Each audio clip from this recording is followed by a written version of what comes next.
Welcome back to another technical deep dive here in the Debug Zone. Today, we're tackling a big question and breaking it down with insights from other users.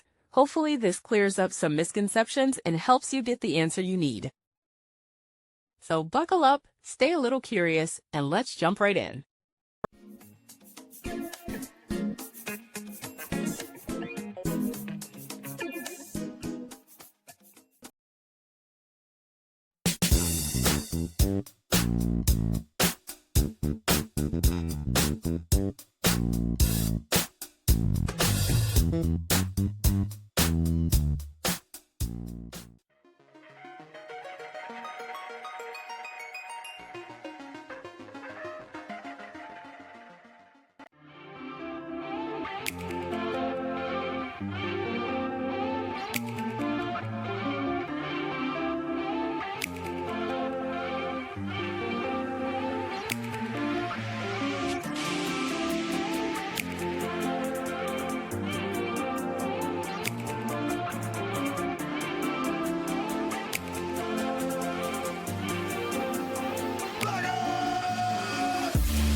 And that's a wrap.